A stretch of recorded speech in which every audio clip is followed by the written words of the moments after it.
ഇനി ഒരിക്കലും ഇയ്യോബെന്ന് പറയുന്നൊരു മനുഷ്യൻ പഴയ സ്ഥിതിയിലേക്ക് മടങ്ങി വരുമെന്ന് ഉലകത്തിലൊരു മനുഷ്യന് വിശ്വസിക്കാൻ കഴിയാത്ത സാഹചര്യം. Price the Lord.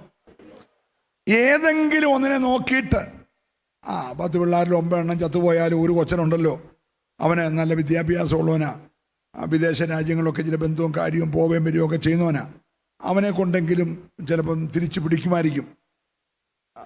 ഒഴുകിപ്പോയാലൊക്കെ തിരിച്ചു പിടിക്കും. ആ ഒരു ചെറുക്കം മതി, അവന് മറ്റേ 9 എണ്ണത്തിനെക്കാട്ടി പശ്ച എന്ന് പറയാൻ ആരെങ്കിലും ഉണ്ടോ? സ്തോത്രം. എന്നാ 7000 ആട് ചത്തപ്പോൾ ഒരു 10 ആട് മിച്ചമുണ്ടെങ്കിൽ അത് പെറ്റുപിരകിയാണെങ്കിലും യാക്കോബിൻ്റെ ദൈവമാണല്ലോ. യാക്കോബിൻ്റെ ദൈവമാകുമ്പോൾ ആ പിറക്കുന്നതെല്ലാം പുള്ളിയും പോരും ഉള്ളതായിട്ട് ഇങ്ങനെ പിറന്നു വീണാലും ഉണക്കപ്പടിയും കൊണ്ട് ഇറങ്ങിയവനെ ബഹുസമ്പന്നനാക്കാൻ ദൈവത്തിന് അറിയാമെങ്കിൽ സ്വതന്ത്രം പറയണേ. ഹല്ലേലൂയ. ഇയ്യോബിനെ മാനിക്കുമെന്ന് പറയാൻ ഒരാട് മിച്ചമുണ്ടോ? Praise the lord. എന്ന് പറഞ്ഞാൽ നമുക്കൊന്ന് കണക്ക് കൂട്ടാൻ സാധ്യതയൊന്നുമില്ല. സാധ്യതയില്ലാത്തടത്ത് ഇയ്യോബ് പറയാണ് നിനക്ക് കഴിയും. എൻ്റെ ബുദ്ധിക്ക് അത് ചിന്തിക്കാനുള്ള സാധ്യതയില്ല, എൻ്റെ സാഹചര്യങ്ങൾക്ക് അത് ചിന്തിക്കാൻ സാഹചര്യമില്ല, പക്ഷേ എൻ്റെ ദൈവത്തിന് സകലവും കഴിയും. ഇന്ന് രാവിലെ തികച്ചും ഒന്നുമില്ലായ്മയിൽ 101% ശൂന്യതയിൽ പ്രാർത്ഥിച്ചുകൊണ്ട് ദൈവമക്കളെ ദൂത് ഏറ്റെടുക്കണം. 101% ശൂന്യതയിൽ നിൽക്കുന്ന നിന്നോട് കർത്താവ് പറയുന്നു, എനിക്ക് കുഞ്ഞെ സകലതും കഴിയും. നിന്റെ ഇല്ലായ്മ എല്ലാം കൂടെ മാറ്റാൻ, നിന്റെ ശൂന്യത എല്ലാം കൂടെ മാറ്റാൻ, നിന്റെ തകർച്ച എല്ലാം കൂടെ മാറ്റാൻ, നിന്റെ പരാജയം എല്ലാം കൂടെ മാറ്റാൻ ഇന്ന് പകൽ എനിക്കൊരൊറ്റ സെക്കൻഡ് മതി. ഏറ്റെടുക്കുന്നവർ മാത്രം ഇന്ന് രാവിലെ ദൈവത്തെ ഒന്ന് നന്നായിട്ടൊന്ന് ആരാധിച്ചേ.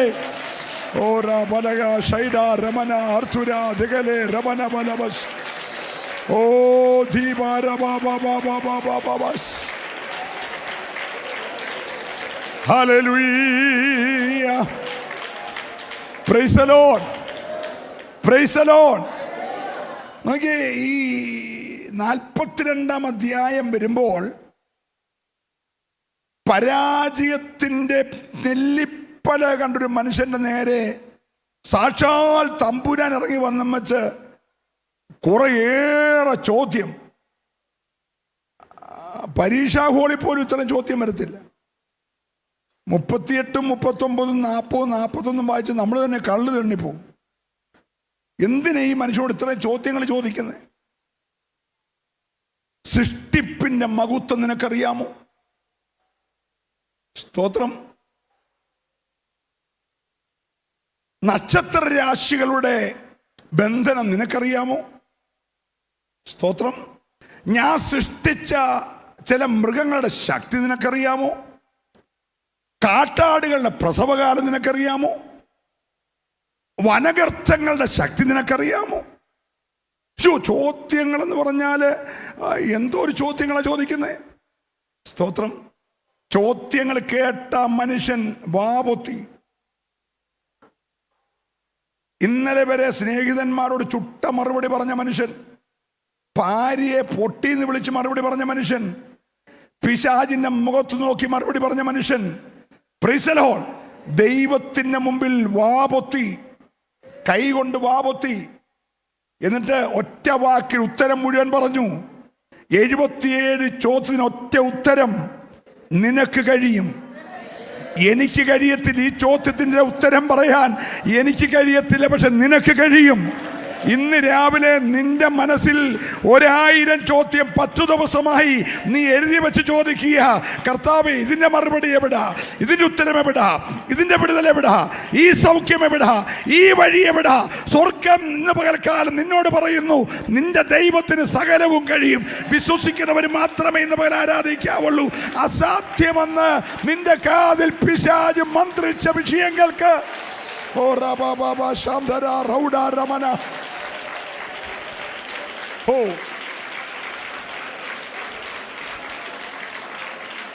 ഹല്ലേലൂയ. Praise the Lord. ഒരു ഭാഗത്ത് ശൂന്യതകൾ തന്നെ കണ്ടുകൊണ്ടിരിക്കുമ്പോൾ തന്നെ ഇയ്യോബിന്റെ കണ്ണുകൾക്ക് കാണാൻ കഴിയാത്ത ഏതോ ഒരു മണ്ഡലത്തിൽ, ഇയ്യോബിന്റെ ഭാര്യയുടെ കണ്ണുകൾക്ക് കാണാൻ കഴിയാത്ത മറ്റേതോ ഒരു മണ്ഡലത്തിൽ, ഇയ്യോബിന്റെ സ്നേഹിതന്മാരുടെ നഗ്ന നേത്രങ്ങൾക്ക് കാണാൻ കഴിയാത്ത മറ്റൊരു മണ്ഡലത്തിൽ ദൈവം ഒരു വർധനവ് നടത്തിക്കൊണ്ടിരിക്കുക. അത് ഈ ഉലകത്തിൽ ആർക്കും കാണത്തില്ല. സ്തോത്രം. എന്തിനാണ് ദൈവം ഈ 14,000 ആടിനെ മറച്ചു വെച്ചെന്നറിയാമോ? ഇവന്റെ ഓരോ നന്മയെ തുറച്ചു നോക്കുന്ന ഒരു പിശാചുണ്ട്. അതുകൊണ്ട് ഇയ്യോബിന്റെ അടുക്ക പോയിട്ട് വന്ന ശാത്താനോട് യഹോവയായ ദൈവം ചോദിക്കുകയാണ്, എൻ്റെ ദാസനായ ഇയ്യോബിന്റെ മേൽ നീ ദൃഷ്ടി വെച്ചുവോ? പ്രാർത്ഥിച്ച് ആരാധിച്ചോണം. ഇന്ന് പകൽ നീ അറിയാതെ നിന്നെയും നിനക്കുള്ളതിനെയും ദൃഷ്ടി വെച്ചിട്ടുള്ള ഒരു വ്യാപാരമുണ്ട്. Hallelujah, praise the lord. യേശുവിന്റെ നാമത്തിൽ തുറച്ചു നോക്കുന്ന ഉയർച്ചകളെയും നന്മകളെയും വിശാലതകളെയും തുറച്ചു നോക്കുന്ന ഒരു കണ്ണ് ദൈവം ചോദിക്കുക, നീ ദൃഷ്ടി വെച്ചോ? അവൻ പറഞ്ഞു, ഞാൻ ദൃഷ്ടി വെച്ചു, ഞാൻ ദൃഷ്ടി വെച്ചു. Praise the lord, praise the lord. ഇയ്യോബിനെ ദൈവം പരിചയപ്പെടുത്തുക. നിനക്കറിയാം, എൻ്റെ ഒരു സ്നേഹിതനുണ്ട് ഊസ് ദേശത്ത്. അവന് 3000 ഒട്ടകം ഉണ്ടറിയാമോ? അവൻ 2 മനോഹരമായ ഡബിൾ സ്റ്റോറി ബിൽഡിംഗ് ഉണ്ട്. 10 പിള്ളേർക്കും 10 വീടവും വെച്ചേക്കുക. 10 10 യാഗപീഠമുണ്ട്. അവൻ 7000 ആണോ നിനക്കറിയാം എന്നും പറഞ്ഞ് സ്വത്തിൻ്റെ അടിസ്ഥാനത്തിലല്ല ദൈവം പരിചയപ്പെടുത്തിയേ. ഹലോ, എൻ്റെ ദാസനെ പോലെ നിഷ്കളങ്കൻ. ദൈവം പരിചയപ്പെടുത്തത് 7000 ആടുള്ള എൻ്റെ കൂട്ടുകാരനെന്നല്ല, 3000 ഒട്ടകമുള്ള എൻ്റെ കൂട്ടുകാരനെന്നല്ല. ദൈവം പറഞ്ഞത് എൻ്റെ ദാസനെ പോലെ നിഷ്കളങ്കൻ, നേരുള്ളവൻ, ദോഷം വിട്ടകലുന്നവൻ, യഹോവ ഭക്തൻ. എത്ര പേർക്ക് ഇന്ന് പകൽക്കാലം പ്രാഗൽഭ്യത്തോടെ പറയാം ദൈവത്തിൻ്റെ പരിചയപ്പെടുത്തൽ? ഹല്ലേലൂയ. പിശാചിന്റെ നേരെ നോക്കി പറയാണ്, എൻ്റെ ഭക്തൻ ആരാ നിനക്കറിയാമോ? അവൻ നേരുള്ളവനാ. ഈ അബ്രഹാമിനെ ദൈവം 5 പ്രാവശ്യം വിളിക്കുന്നുണ്ട്. 5 പ്രാവശ്യം വിളിക്കുന്നുണ്ട്. 12-ാം അധ്യായത്തിൽ 1 വിളിച്ചു, 15-ാം അധ്യായത്തിൽ വീണ്ടും വിളിച്ചു, 17-ാം അധ്യായത്തിൽ വീണ്ടും വിളിച്ചു, 22-ാം അധ്യായത്തിൽ 2 പ്രാവശ്യം വിളിച്ചു. സ്തോത്രം. ആദ്യം 1 വിളിച്ചു, രണ്ടാമത് വിളിച്ചു. ഈ 5 പ്രാവശ്യവും വിളിച്ചത് പ്രത്യേകമായ ഉദ്ദേശങ്ങൾക്കാണ്. 12-ന്റെ 1 വിളിച്ചത്, നിനക്ക് ഒരു വേർപാട് വേണം. നീ മെസപ്പൊട്ടോമിലെ ഊറിൽ നിന്ന് ഇറങ്ങിയെങ്കിലും ഹാരാന് വന്നിങ്ങനെ പാർക്കല്ലേ, പക്ഷെ നീ ഇവിടുന്ന് പുറപ്പെടണം. ചാർച്ചക്കാരെ വിടണം, പിതൃഭവനത്തെ വിടണം, ദേശം വിടണം, ഞാൻ കാണിപ്പുറ ദേശത്തേക്ക് പുറപ്പെടണം. ഒരു വേർപാട് നിനക്ക് വേണം. അതിനാ 12 വിളിച്ച്. 15 വിളിച്ചത് പുള്ളി ഇപ്പോൾ പേടിച്ച് വിറച്ചിരിക്കുക. കാരണം 14 ഒരു ഭയങ്കര യുദ്ധം ഉണ്ടായി. തൻ്റെ സഹോദരപുത്രനായ ലോത്തിനെ പിടിച്ചുകൊണ്ട് പോയ രാജാക്കന്മാരെ 318 അഭ്യാസിയും കൊണ്ട് പോയി തോപ്പിച്ചിട്ട് തിരിച്ചു വന്നപ്പോൾ എന്നേരത്തെ ആവേശത്തിലെടുത്ത് ആടി യുദ്ധമൊക്കെ ചെയ്ത് പിടിച്ചോണ്ട് വന്നെങ്കിലും പുള്ളിക്കൊരു പേടി, ഇവന്മാർ വീണ്ടും ശക്തി പ്രാപിച്ച് പ്രബലപ്പെട്ട് എൻ്റെ നേരെ വന്നെങ്കിലോ എന്ന ഭയത്തിലിരിക്കുമ്പോൾ തമ്പുരാൻ ഇറങ്ങിയിട്ട് പറഞ്ഞു, ഞാനാ നിന്റെ പരിചയ. ഹലോ, 15 വിളിച്ചത് ഉറപ്പിക്കാനാ, ഞാൻ നിന്റെ പരിചയമാണ്, അതിമഹത്തായ നിന്റെ പ്രതിഫലമാണ്. 5 രാജാക്കന്മാരല്ല, 5, 4, 9 കൂടെ വന്നാലും നിന്നെ സംരക്ഷിക്കാൻ വിളിച്ചിറക്കിയ ഞാനാണ് നിന്റെ പരിചയ. Price the Lord. 17 വന്നു. 17 വന്നപ്പോഴത്തേന് തമ്പുരാൻ വിളിച്ചപ്പം പുള്ളിക്ക് 99 വയസ്സായി. സ്തോത്രം. അപ്പം ഹാരാനിൽ നിന്ന് പുറപ്പെട്ട് കഴിഞ്ഞിട്ട് 17 വരുമ്പോഴത്തേന് 12-നും 17-നും അകത്ത് 24 വർഷം കടന്നുപോയി. 24 വർഷം കടന്നു പോയിട്ട് തമ്പുരാൻ വിളിച്ചു പറയാണ്, നീ ഇനി എൻ്റെ മുമ്പിൽ, വാക്ക് നിങ്ങൾ പറഞ്ഞേ, നിഷ്കളങ്കനായി. അപ്പൊ 24 വർഷം നടന്നേ എങ്ങനാ? 24 വർഷം 21 പങ്കെടുത്തു. ഇത് 34 വർഷമായി അല്ലേ? 34 അപ്പൊ അവിടെ അന്ന് 24 വർഷം 21 പങ്കെടുത്തു. സ്തോത്രം. എല്ലാ പാട്ടും കൈയടിച്ച് പാടി, എല്ലാ ഉപവാസനും പൈസ ഇട്ടു. Price the Lord. എല്ലാ യാഗവും നടത്തി. പക്ഷെ ദൈവസന്നിധിയിൽ ഇപ്പോഴും ആരല്ല? പറയെല്ലാരും കൂടെ, നിഷ്കളങ്കനല്ല. പക്ഷെ ഇയ്യോബിനെ കുറിച്ച് പറഞ്ഞ സാക്ഷി കേട്ടോ. 24 വർഷം കഴിഞ്ഞ് എൻ്റെ ഭക്തനായ ദാസനായ ഇയ്യോബ് നിഷ്കളങ്കനാന്നല്ല പറഞ്ഞേ. 34-ാമത്തെ ഉപവാസ പ്രാർത്ഥനയുടെ 9-ാമത്തെ പകൽ പുള്ളി നിഷ്കളങ്കനായെന്നല്ല പറഞ്ഞേ. ഹലോ, എടാ പിശാച, നീ നോക്കിയ ആളാരാന്ന് നിനക്ക് മനസ്സിലായോ? ഞങ്ങൾ നമ്മളുടെ ബന്ധം നിനക്ക് പിടികിട്ടിയോ?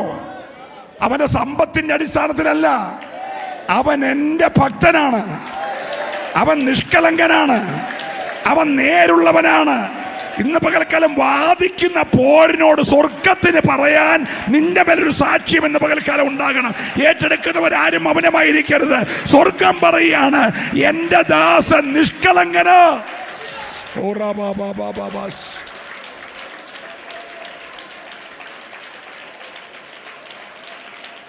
Price the lord, praise the lord. ഈ 17 എന്തിനാ നിഷ്കളങ്കനാകാൻ പറഞ്ഞെന്നറിയാമോ?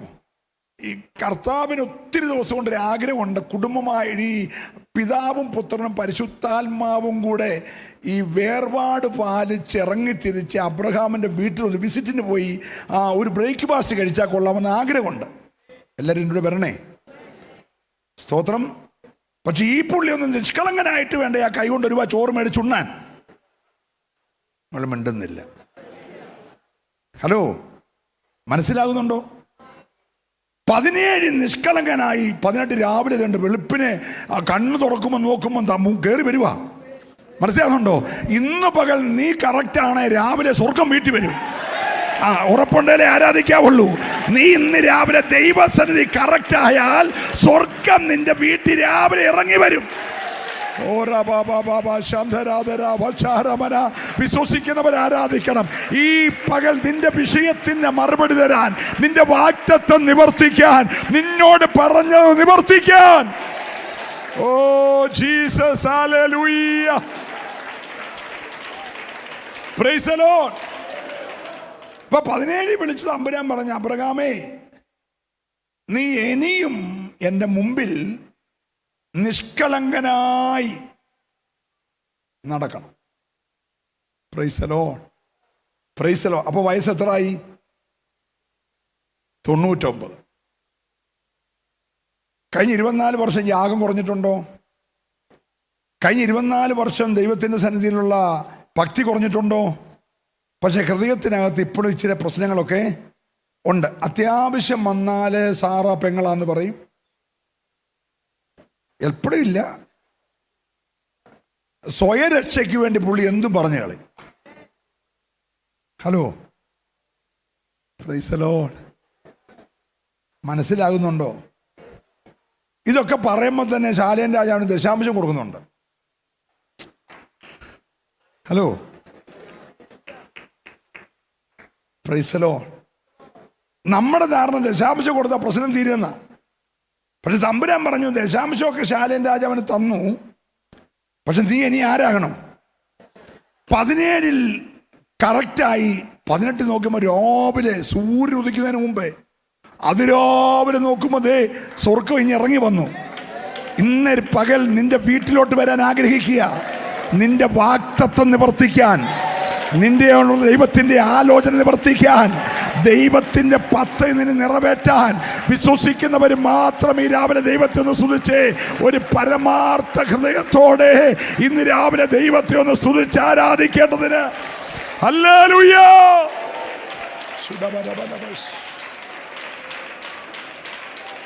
Price the Lord. 18 വന്നു. കർത്താവ് നന്നായിട്ട് ആ വീട്ടിൽ നിന്ന് കൊടുത്ത എല്ലാം കഴിച്ച് കഴിഞ്ഞിട്ട് ചോദിച്ചു, ഭാര്യ എന്ത് ചെയ്യും, സാറ എന്ത് ചെയ്യും, വിളിക്കുക, അടുത്ത വർഷം ഈ സമയത്ത് ഞാൻ വീണ്ടും വരും.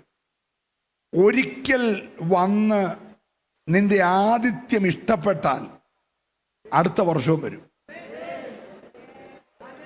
ഹലോ, നീ സ്വീകരിച്ചത്, നീ സൽക്കരിച്ചത് എൻ്റെ സ്വർഗത്തിന് ഇഷ്ടപ്പെട്ടാൽ അടുത്ത വർഷം നിന്റെ അനുവാദമില്ലാതെ സ്വർഗം നിന്റെ വീട്ടിൽ വരുമെന്ന് വിശ്വസിക്കുന്നവരെ ആരാധിക്കാവുള്ളൂ. ഇന്ന് പകൽ ചില കുടുംബങ്ങൾക്കകത്ത് ദൈവം ഇറങ്ങി വരാൻ ആഗ്രഹിക്കുകയാ. ഓ hallelujah, praise the lord, praise the lord. ഈ ചിലര് പുറകെ ചെന്നാൽ പോലും ആ തമ്പുരാന് അവരുടെ ഒന്നും വീട്ടിൽ പോകത്തില്ല. നമ്മുടെ ഈ ലൂക്കോസ് 17 ഒരു മുതലാളിയുണ്ട്. മുതലാളി എന്ന് ഞാൻ പറയുമ്പോൾ എൻ്റെ ഭാഷയാണ്, റാന്നിയിലെ മലയാളമാണ്, തെറ്റിദ്ധരിക്കല്ലേ. ഒരു ധനാഠ്യനായ മനുഷ്യൻ. ഈ മനുഷ്യന് കർത്താവിൻ്റെ പുറകെ ചെന്നിട്ട്, നല്ല ഗുരു, നിത്യജീവൻ പ്രാപിക്കാൻ ഞാൻ എന്നോ ചെയ്യണമെന്ന് ചോദിച്ചു. പുള്ളിക്ക് എന്നെ മേടിക്കാൻ അതുകൂടെ ഉള്ളൂ, ബാക്കിയെല്ലാം പുള്ളിക്ക് സ്വന്തമായിട്ടുണ്ട്. എന്നെ പുള്ളിക്ക് ആകെ കിട്ടേണ്ടത് അത് മേടിക്കാനുള്ള പൈസയും പുള്ളിയിലുണ്ട്. അതിനാ കർത്താവിൻ്റെ ചെന്നേ. ധനാഠ്യനായ മനുഷ്യനാണ്. അപ്പോൾ കർത്താവ് പറഞ്ഞു, നീ കൽപ്പനയെല്ലാം പ്രമാണിക്കുന്നുണ്ടോ? നമ്മൾ ചെറുപ്പം അതിലെല്ലാം പ്രമാണിക്കുന്നുണ്ട്. വള്ളി പുള്ളി വിടാതെ എല്ലാം അനുസരിക്കുന്നുണ്ട്. അവൻ കാണാതെല്ലാം പറഞ്ഞു. പിള്ളേർ നമ്മുടെ ക്യാമ്പിനൊക്കെ പറഞ്ഞതിനോട്ട് മൊത്തം കാണാതെ പറഞ്ഞു, ഇതെല്ലാം ഞാൻ അനുസരിക്കുന്നതെന്ന് പറഞ്ഞു. പറഞ്ഞു, ഒരു ചെറിയ കുറവുണ്ട്, നിനക്കുള്ളതൊക്കെ വിറ്റ് ദരിദ്രന്മാർക്ക് കൊടുത്തിട്ട് എൻ്റെ പുറകെ വരാൻ പറഞ്ഞു. അവൻ ഭയങ്കര കാശുള്ളവനായതുകൊണ്ട് 2-3 എയർപോർട്ടൊക്കെ സ്വന്തമായിട്ടുള്ളവനാ.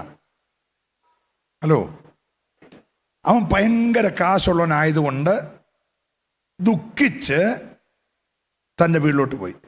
ഈ പുസ്തകം മൊത്തം വായിച്ചിട്ട് യേശുവിൻ്റെ അടുക്ക വന്നിട്ട് ദുഃഖിച്ചു പോയ ഒറ്റ മുതലാളിയേ ഉള്ളൂ, അതിവനാ. സ്തോത്രം. അങ്ങനെ അവൻ ദുഃഖിച്ച് പോയെന്ന 18 ഇങ്ങനെ ദുഃഖിച്ചു പോയി. 19 വേറൊരു മുതലാളി അടുക്ക വരാനൊരു മടിയുള്ളത് കൊണ്ട് മരത്തെ കയറിയിരിക്കുക. സ്തോത്രം. നമ്മൾ ഈ കൺവെൻഷനൊക്കെ നടക്കുമ്പോൾ ഞങ്ങളെല്ലാം എല്ലാ ദിവസവും സ്റ്റേജിലാണല്ലോ. അപ്പോൾ ഈ പന്തലി വരാതെ കാറ് കൊണ്ട് കൺവെൻഷൻ പന്തലിൻ്റെ വെളിയിലിട്ടിട്ട് ചില്ല് മാത്രം ശകലം താത്ത്, അകത്ത് ആളുണ്ടെന്ന് അറിയാത്ത പോലെ ശകലം താത്ത് മെസ്സേജ് കേൾക്കണം. അങ്ങനെ ഇരുന്നിട്ട് ദൂത് കേട്ട് പോകുന്നവരുണ്ട്. സ്തോത്രം. ആരാന്നറിയാതിരിക്കാൻ ചെയ്യുന്ന.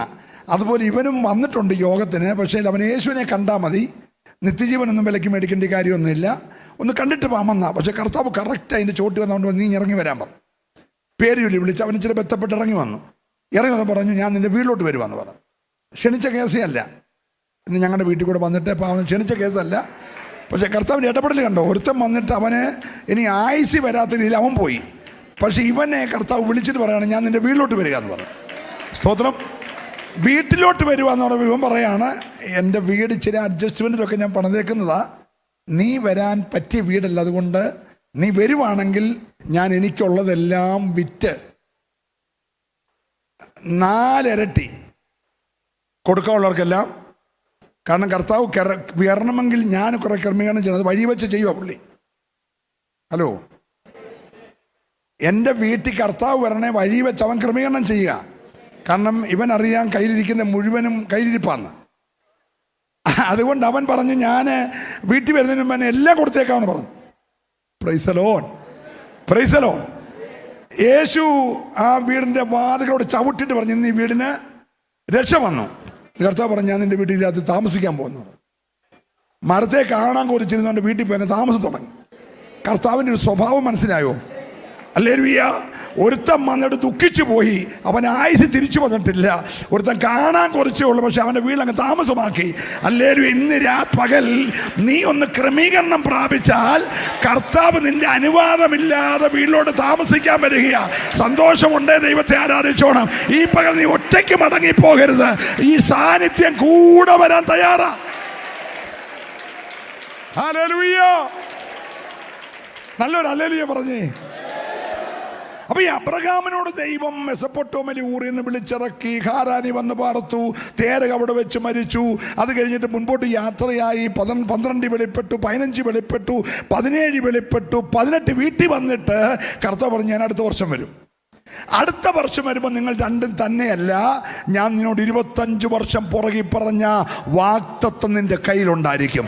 ഇന്ന് പകൽ എത്ര പേര് വിശ്വസിക്കുന്നുണ്ട്? വർഷങ്ങൾക്ക് പുറകിൽ നിന്നെ നോക്കി, നിന്റെ കുടുംബത്തെ നോക്കി സ്വർഗം പറഞ്ഞ വാഗ്ദത്തം നിന്റെ കയ്യിൽ ദൈവം തരുമെന്ന് ഇന്ന് പകൽ ഏറ്റെടുക്കുന്നവർ മാത്രം ഒരു നിമിഷം ദൈവത്തെ ആരാധിക്കട്ടെ. ഹല്ലേലൂയ. നിന്റെ ഹൃദയത്തിന്റെ നിലവാരങ്ങളെ ദൈവം ഇന്ന് പകൽ അളക്കുകയോ. 22-ലായപ്പം തെമ്പനാന് തോന്നി ഈ കിട്ടിയതിൻ്റെ പുറകെയായി സ്നേഹം, എന്നോടുള്ള സ്നേഹത്തിൽ കുറഞ്ഞെന്നൊരു ചെറിയ തോന്നല്. സ്വതന്ത്രം 18 വരെ ആ പ്രശ്നമില്ല. പക്ഷെ 22 ആയപ്പോഴത്തേന് കിട്ടിയതിനകത്താണോ പുള്ളിക്ക് സ്നേഹം, ദാതാവിനെ കാട്ടിൽ ദാനത്തെയാണോ സ്നേഹിക്കുന്നതെന്നൊരു ചെറിയ സന്ദേഹം. അപ്പോൾ തമ്പുരാന് 22 പിന്നെയും വിളിച്ചിട്ട് പറഞ്ഞു, എന്നേക്കാൾ അധികം നീ സ്നേഹിക്കുന്നതിനെ ഞാൻ കൽപ്പിക്കുന്ന മലയിൽ കൊണ്ടുപോയി യാഗം കഴിക്കണം. അപ്പോൾ സ്നേഹം കൂടിയപ്പോൾ അർപ്പിക്കത്തില്ലെന്ന തമ്പുരാന് ചെറിയൊരു തോന്നല്. അന്നേരം പുള്ളിക്കാരന് സാറായി വിളിച്ചിട്ട്, എടി കഴിഞ്ഞ രാത്രി കർത്താവ് ഇങ്ങനെ വെളിപ്പെട്ടു, കൊച്ചനെ യാഗം കഴിക്കണമെന്ന് പറഞ്ഞേക്കുക, നിന്റെ അഭിപ്രായം എന്തുവാ? അല്ല, ഞാൻ നിന്നോട് ചോദിക്കാതെ ഒരു കാര്യം ചെയ്തെന്ന് വരല്ലേ, അവിടെ ചോദിച്ചെന്നുള്ളതേ ഉള്ളൂ എന്നും എല്ലാം പറഞ്ഞിരുന്നെങ്കിൽ പറഞ്ഞേനേയും. 120 വയസ്സായില്ലേ, ഈ പ്രായത്തിൽ വെളിവുകേട് സ്വാഭാവികമായിട്ടുണ്ടാകാം. ഒരു ഓർമ്മക്കുറവും ഒരു വെപ്രാളും ഒരു വെളിവുകേടും ഒക്കെ ഉണ്ടാകാം. അതുകൊണ്ട് വെളിപ്പാടാണെന്ന് ഉദ്ദേശിച്ച് പറഞ്ഞതായിരിക്കും. എൻ്റെ ദൈവം ഒരിക്കലും അങ്ങനെ പറയത്തില്ല. ഹലോ, കാരണം എബ്രായ ലേഖനത്തിൽ എഴുതിയേക്കുന്നത്, സാറായും വാഗ്ദത്തം ചെയ്തവൻ വിശ്വസ്തനെന്ന് എണ്ണുകയാൽ ഇസഹാക്കിന് ലഭിച്ചത്. അപ്പം കിട്ടിയതിനകത്ത് രണ്ടുപേരും തുല്യമായിട്ട് പങ്കാളിയാണ്. സ്തോത്രം. അങ്ങനെയാണെങ്കിൽ സാറ ന്യായമായിട്ട് പറയും, എൻ്റെ കർത്താവ് ഒരിക്കലും അങ്ങനെ, പുള്ളി അനുവാദം ചോദിച്ചില്ല കേട്ടോ. ഈ ദൈവിക ഇടപെടൽ നീ വേറെ ആരോടും അനുവാദം ചോദിക്കല്ല. പൗലോസ് ഏറ്റവും മാനിക്കപ്പെടാൻ കാരണം ദൈവിക ഇടപെടലിന് അവൻ ജഡരക്തങ്ങളോട് എന്ത് ചോദിച്ചില്ല? അനുവാദം ചോദിച്ചില്ല. സ്വതന്ത്രം പറഞ്ഞേ. അയ്യോ, പൗലോസിന്റെ വെളിപ്പാടുകൾ ഞാൻ ഈ കഴിഞ്ഞ ദിവസം ഇങ്ങനെ ധ്യാനിച്ചപ്പോൾ എന്നെ അങ്ങ് സന്തോഷിപ്പിച്ചത്, ഈ 9-ാം അധ്യായം പ്രസംഗിച്ചുകൊണ്ടിരിക്കുകയായിരുന്നല്ലോ. 9-ാം അധ്യായത്തിൽ ഒരു വെളിച്ചം കണ്ടെന്ന, ഒരു വെളിച്ചം കണ്ടു. 22-ാം അധ്യായത്തിൽ വലിയൊരു വെളിച്ചം കണ്ടെന്ന, 26-ാം അധ്യായം സൂര്യനെ വെല്ലുന്ന 3 ഒറ്റ സംഭവം പറഞ്ഞേക്കുന്നത്. 9 പറഞ്ഞ കാര്യം തന്നെയാ 22 പറഞ്ഞേ, 22 പറഞ്ഞ കാര്യം തന്നെയാ 26 പറഞ്ഞേ. പക്ഷെ 26 വന്നപ്പോൾ വയസ്സ് 35 വർഷം കൂടെ കൂടി പ്രായം. ശുശ്രൂഷയുടെ 3.5 പതിറ്റാണ്ട് കഴിഞ്ഞു. അപ്പോൾ ആ പ്രായത്തിൻ്റെ ഇതില് ഞാനൊരു വെളിച്ചം കണ്ടായിരുന്നു എന്ന് വിറച്ച് പറഞ്ഞെന്നല്ല. 9 പറഞ്ഞത് ഞാനൊരു വെളിച്ചം കണ്ടു നട്ടുച്ചയ്ക്ക്. 22 പറഞ്ഞു ഞാൻ വലിയൊരു വെളിച്ചം കണ്ടു. 26 ആയപ്പോൾ 35 വർഷം ശുശ്രൂഷ കഴിഞ്ഞ് പറയുകയാണ്, സൂര്യനെ വെല്ലുന്ന വെളിച്ചം ഞാൻ കണ്ടു. നീ ഓരോ ഉപവാസം കഴിയുമ്പോൾ നിന്റെ പ്രകാശം വർദ്ധിക്കണം. നിന്റെ ദർശനത്തിൻ്റെ ആ കാഴ്ചപ്പാടുണ്ടല്ലോ, കുറഞ്ഞു വരല്ലേ, അത് ഇന്ന് പകൽക്കാലം ഒന്ന് വർദ്ധിക്കണം. സന്തോഷമുണ്ടേ ആരാധിച്ചോണം. ഹല്ലേലൂയ. നിന്റെ ദർശനങ്ങളെല്ലാം ഇന്ന് പകൽ ഒരു വിശാലതയിലേക്ക് വരണം.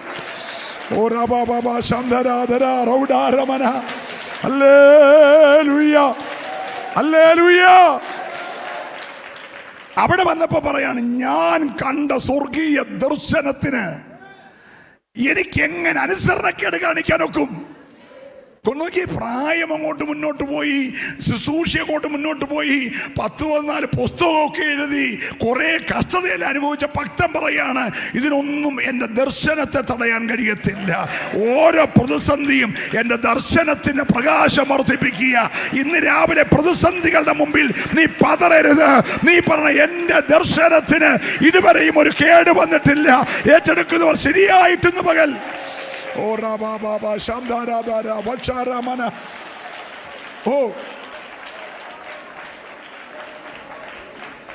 ഹല്ലേലൂയ. 22 ആയപ്പോ തമ്പുരാൻ പറഞ്ഞു, നീ സ്നേഹിക്കുന്നതിനെ യാഗം കഴിക്കണം. ഒട്ടും മടി പറഞ്ഞിരുന്നു. ആ അധികാലത്ത് എഴുന്നേറ്റു. എല്ലാം ചെയ്യുന്ന ഒരു തിടുക്കത്തോടാ അധികാലത്ത് എഴുന്നേറ്റു. വിറക് കീറി എടുത്തു. മോനെ വിളിച്ചു, ദാസന്മാരെ വിളിച്ചു. ദൈവം കൽപ്പിച്ച സ്ഥലം നോക്കി പോകുകയാണ്.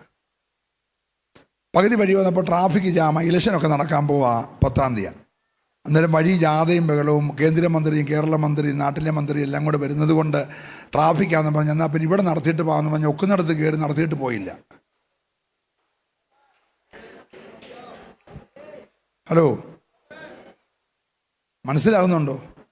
ഒക്കുന്നിടത്ത് നടത്തിയാലേ മറുപടി ഈ കൽപ്പിച്ച മലയിലേ ഉള്ളൂ.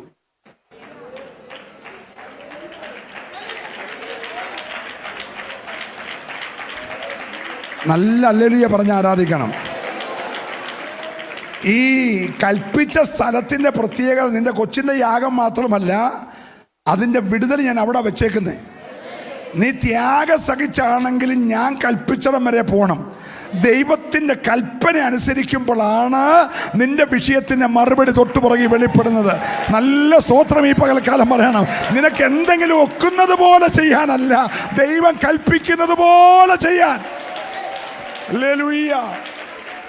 നിങ്ങൾ ശ്രദ്ധിക്കണം കേട്ടോ, വീട്ടിൽ പോയി വായിച്ചാൽ മതി. ഈ 2 ഇടത്തുണ്ട് അബ്രഹാം വിറക് കീറി കെട്ടി എടുത്തു എന്നുണ്ട് കേട്ടോ. 22-ാം അധ്യായത്തിൽ അബ്രഹാം വിറക് കീറി കെട്ടിയെടുത്തു. പിന്നെ കൽപ്പിച്ച സ്ഥലം കണ്ടപ്പോൾ അബ്രഹാം പിന്നെയും വിറകെടുത്തു. 2 പ്രാവശ്യം എടുത്തേച്ചാ കൊച്ചൻ്റെ തലയിലോട്ട് കൊണ്ട് വെച്ചത് എന്ന് പറഞ്ഞാൽ എന്താണെന്ന് മനസ്സിലായോ? എൻ്റെ മോൻ ഇന്ന് വരെ ഒരു ചുമടെടുത്തിട്ടില്ല. അവൻ ആദ്യമായിട്ടൊരു ചുമടെടുക്കാൻ പോവാ. എടുക്കുന്ന ചുമട് അവന് താങ്ങാൻ കഴിയുന്നതാണോ എന്ന് ചുമടെടുത്ത് പരിചയമുള്ള അപ്പൻ 2 പ്രാവശ്യം കയ്യിലെടുത്ത് നോക്കിയപ്പോൾ മനസ്സിലായി, എനിക്കിത് പൊക്കാമെങ്കിൽ എൻ്റെ കൊച്ചനും ഇത് പൊക്കാം, എനിക്കിത് ചുമക്കാമെങ്കിൽ എൻ്റെ കൊച്ചനും ഇത് ചുമക്കാം. എനിക്ക് ചുമക്കാൻ കഴിയാത്തൊരു ചുമട് എൻ്റെ കൊച്ചൻ്റെ തോളത്ത് ഞാൻ വെക്കത്തില്ല. സ്തോത്രം. 2 പ്രാവശ്യം കയ്യിൽ നിന്ന് തൂക്കി നോക്കിയിട്ട് കുഴപ്പമില്ലെന്ന് ബോധ്യപ്പെട്ട പിന്നാണ് ചെറുക്കൻ്റെ തോളത്തോട്ട് വെച്ച ഒരു സ്തോത്രം പറഞ്ഞേ. ഇന്ന് പകൽ നിന്റെ പുറത്തൊരു ചുമടുണ്ട്. സ്തോത്രം. പക്ഷെ അതെൻ്റെ അപ്പൻ അറിയാതെ കീറിയേക്കുന്നതല്ല. എൻ്റെ അപ്പൻ അറിഞ്ഞാണത് വെച്ചിരിക്കുന്നതെങ്കിൽ അതിൻ്റെ വെയിറ്റ് എത്രയെന്ന് അപ്പൻ അറിയാം. അത് ഈ കൽപ്പിച്ച സ്ഥലം കണ്ടു കഴിഞ്ഞാൽ ചെറുക്കൻ്റെ തോളത്ത് വെച്ച് എന്ന് പറഞ്ഞാൽ വെച്ച ചുമട് എവിടെ ഇറക്കണമെന്ന് കണ്ടേച്ചാ തോളത്ത് വെച്ച്. ഹലോ, അതിന്ന് 2023 മെയ് മാസം 2-ാം തീയതി ഉച്ചയ്ക്കാണ് ഇറക്കാൻ തമ്പുരാൻ തീരുമാനിച്ചതെങ്കിൽ ആ ടൈം വരെ അറിഞ്ഞിട്ടാണ് വെച്ചേക്കുന്നത്. എൻ്റെ ദൈവം അറിയാത്ത ഒരു ഭാരവും, ദൈവം നിശ്ചയിക്കാത്ത ഒരു ഭാരവും നിന്റെ തോളത്ത് വന്നിട്ടില്ലെന്ന് ഇന്ന് രാവിലെ വിശ്വസിക്കുന്നവർ ചേർന്ന് ദൈവത്തെ സ്തുതിക്കട്ടെ. നിനക്ക് താങ്ങാൻ കഴിയാത്തൊരു പ്രതിസന്ധി ദൈവം നിന്റെ മേൽ വെക്കത്തില്ല. ഏറ്റെടുക്കുന്നവർ നന്നായിട്ട് ഒരു നിമിഷം ദൈവത്തെ സ്തുതിച്ചാരാധിച്ചേ. ഹല്ലേലൂയ.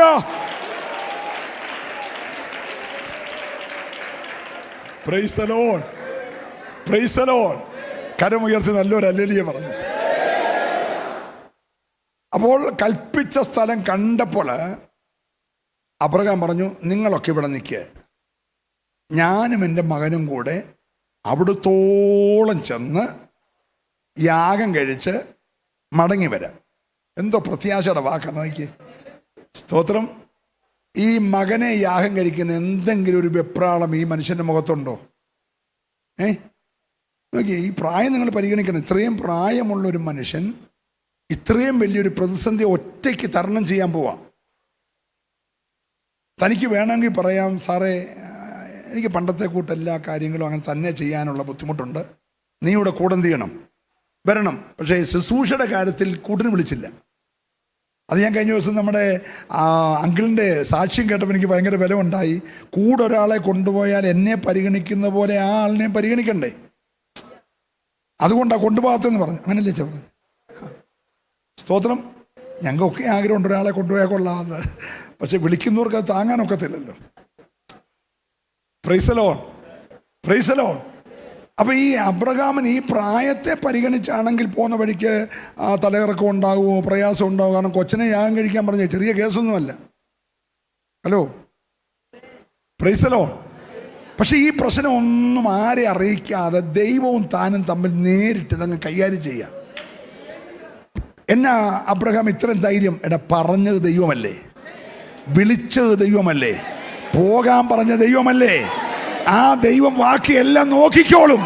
ഇന്ന് രാവിലെ നീ ഉറപ്പായി വിശ്വസിക്കണം, ദൈവമാണ് നിന്നെ വിളിച്ചതെങ്കിൽ എൻ്റെ ദൈവത്തിന് സകലവും കഴിയും. ഓ രാബ ശാന്തര റൗശരമന, ഹല്ലേലൂയ. ഈ ജീവിതത്തിൽ ആദ്യമായി ഭാരം കയറുന്നവന് സ്വാഭാവികമായിട്ട് അതിൻ്റെ ബുദ്ധിമുട്ടുണ്ടാവും. അതുകൊണ്ട് ഈ വെച്ച അപ്പൻ, മോൻ പിന്നെ പൊക്കോ, ഞാൻ പ്രായമൊക്കെ അല്ലേ, പുറകെ പതുക്കെ വരാം, നിൻ്റെ സ്പീഡിൽ നടക്കാൻ എനിക്കൊക്കത്തില്ല, അതുകൊണ്ട് മോനെ ചെറുപ്പമാണ്, നീ ചില സ്പീഡിൽ പൊക്കോ, ഞാൻ പുറകെ അങ്ങ് വരാം, അവിടെ നമുക്ക് ഒന്നിച്ച് കാണാം എന്നൊന്നും അപ്പൻ പറഞ്ഞില്ല. കൂടെ നടന്നെന്നാ. നോക്കി, ഈ വലിയ വിറക് എത്ര നിങ്ങൾക്കറിയാമോ? ഈ ചെറുക്കൻ എത്ര കിലോ തൂക്കമുണ്ടോ അത്രയും തൂക്കമുള്ള ചെറുക്കൻ കത്താനുള്ള വിറകാണ്. ഈ പച്ചമാംസം മൊത്തം ചാരമാകണം. ഇവൻ്റെ പച്ചമാംസം മുഴുവൻ ചാരമാകാനുള്ളിടത്തോളം വിറകുണ്ട്. അത്രയും വിറകെടുത്ത് തോളത്ത് വെച്ച് അപ്പനറിയാം, ആദ്യമായിട്ട് എടുക്കുന്നതുകൊണ്ട് ഇടയ്ക്ക് ചിലപ്പോൾ കുഴഞ്ഞാലോ, അതിന് കൂടെ നടക്കുക. അയ്യോ, എനിക്ക് ഭയങ്കര സന്തോഷം ഉണ്ടായത് ആ സാന്നിധ്യം നീ ഇന്ന് പകൽ അറിയണം. കൂടെ നടക്കുന്ന സാന്നിധ്യം. ഒരു ഭാരം തോളത്ത് വെച്ചിട്ട് നീ അങ്ങ് ചുമ്മിക്കോ, ഞാൻ അങ്ങ് മേളി വരുമ്പോൾ പരിഹരിച്ചോളാം എന്ന് പറയുന്ന ആളല്ല. ആ ഭാരം തോളത്തോട് നിന്റെ കൂടെ നടക്കുക. എത്ര പേര് ഇന്ന് രാവിലെ വിശ്വസിക്കാൻ തയ്യാറുണ്ട്? നിനക്ക് താങ്ങാൻ കഴിയുന്ന ഭാരത്തിനപ്പുറത്താണ് വെച്ചിരിക്കുന്നതെങ്കിലും അതിൻ്റെ കൂടെ, നിന്റെ കൂടെ നടക്കുന്ന ഒരു നല്ല സാന്നിധ്യമുണ്ട്. Hallelujah, praise the lord. കൂടെ നടക്കുക. കുറേ ദൂരം ചെന്നപ്പോഴാണ് ഈ മോൻ ചോദിച്ചപ്പാ, ഇനിയും പ്രായത്തിൻ്റെ ഇതുകൊണ്ട് എടുക്കാൻ മറന്നവല്ലോ, നമ്മൾ യാഗമൃഗത്തെ എടുത്തില്ലല്ലോ, വിറകും ഒക്കെ ഉണ്ട്, യാഗമൃഗം. ഇവിടെ നോക്കി, എന്ത് ഈസി ആയിട്ടാണ് മറുപടി, എന്ത് ഈസി ആയിട്ടാണ് മറുപടി. നോക്കിയേ, അതൊക്കെ ദൈവം കരുതിക്കോ. നമ്മളായിരുന്നല്ലോ,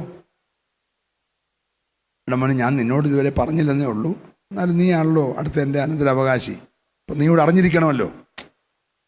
ഞാനും ആ കാര്യം എങ്ങനെ ചിന്തിച്ചുകൊണ്ടിരിക്കുന്നത്, ഇതിൻ്റെ സൊല്യൂഷൻ എന്തുവാ എന്ന് വല്ലതും ആണോ മോനോട് പറഞ്ഞേ? നമ്മളാണ് കുഴച്ച് കളഞ്ഞേനെ. സ്തോത്രം. നമ്മൾ രോഗമുള്ള ഒരാളുടെ ഒക്കെ ചെന്ന് 10 മിനിറ്റ് സംസാരിക്കാൻ, ആ പുള്ളിയുടെ ലോകം 10 ഇരട്ടിയുടെ കൂടും. പറഞ്ഞ് കുളമാക്കുമെന്നേ. ടെൻഷൻ പിടിപ്പിച്ച് നമുക്ക് തന്നെ പിന്നെ ടെൻഷനാ, എന്തോ സംഭവിച്ചെന്നുള്ളത്. സ്തോത്രം. ഞാൻ കഴിഞ്ഞ ദിവസം പുല്ലൂര് ടൗൺ ഏജിയിലായിരുന്നു മീറ്റിങ്ങിന് പോയിട്ട് തിരിച്ചു വന്ന് ഈ ഷർട്ട് ഊരിയപ്പോൾ ഈ കൈയ്യടി പിടിങ്ങനൊരു കറുത്ത പാട്. പിറ്റേ ദിവസമായപ്പോൾ അതങ്ങ് കൊമണിച്ച് വീർത്തു.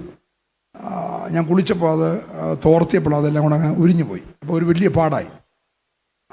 അപ്പോൾ അത് കണ്ട എൻ്റെ ഏറ്റവും അടുത്ത ഒരു ബന്ധു പറഞ്ഞു, എനിക്കിതുപോലെ ഒരു സംഭവം ഉണ്ടായിരുന്നു.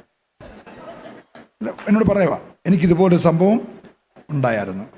ഞാൻ 2 ദിവസം ആരോടും ഈ കാര്യം എന്ത് ചെയ്തില്ല, പറഞ്ഞില്ല.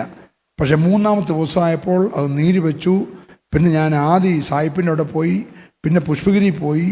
13 ദിവസം ഞാൻ ഹോസ്പിറ്റലിൽ കിടക്കേണ്ടി വന്നു. അതുകൊണ്ട് ഷുഗറൂടുള്ള അച്ഛാ സൂക്ഷിക്കണമെന്ന് പറഞ്ഞു. ഇത് ഉടുപ്പ് ഊരിയപ്പോൾ പുള്ളി കണ്ടുപോയതല്ലേ, എനിക്ക് ഇത്രയും പ്രശ്നം വരത്തില്ലായിരുന്നു. അപ്പം ചിലർ കണ്ടാൽ തന്നെ നമ്മളെ വിരൽ പിടിപ്പിച്ച് കളയും. സ്തോത്രം. ഞാൻ ഇതുവരെ ആശുപത്രിയിൽ പോയില്ല, കുഴപ്പമൊന്നുമില്ല. അല്ലേ പറഞ്ഞേ? അതേതോ ഒരു ജീവി ഈ ഉടുപ്പിനകത്ത് കയറുന്നുകൊണ്ട് കടിക്ക് വേണ്ടി ചെയ്തതാണ്. നമ്മളത് അറിഞ്ഞില്ലെന്നുള്ളതേ ഉള്ളൂ. സ്തോത്രം. അപ്പം ഇത് കണ്ടയാൾ നമ്മളെ മൂർഖമ്പാമ്പ് കടിച്ച പോലെ ആക്കി കഥ. സ്തോത്രം. അപ്പം ചില കാര്യമൊക്കെ ചിലരോട് പറയാതിരിക്കുന്നതാണ്, പറഞ്ഞെല്ലാവരും കൂടെ നല്ലത്. ഈ അബ്രഹാം വീട്ടിൽ പറയാതെ വന്നത് ഓർത്തൊരു സ്തോത്രം പറഞ്ഞേ. ഈ ചെറുക്കനോട് നിന്നെയാണ് യാഗം കഴിക്കാൻ പോകുന്നതെന്ന് പറയാൻ ഓർത്തൊരു സ്തോത്രം പറഞ്ഞേ. ചില കാര്യങ്ങൾ ദൈവവും നീയും തമ്മിൽ കൈകാര്യം ചെയ്യുന്ന നല്ലത്. ദൈവത്തിൻ്റെ ഇടപെടലുകൾ നീ നന്നായിട്ട് അറിഞ്ഞാൽ മറ്റുള്ളവരെല്ലാം പറഞ്ഞ് അതിൻ്റെ ഗൗരവം കളയാതെ നീയും ദൈവം തമ്മിൽ അതങ്ങ് തീർക്കുന്ന നല്ലത്.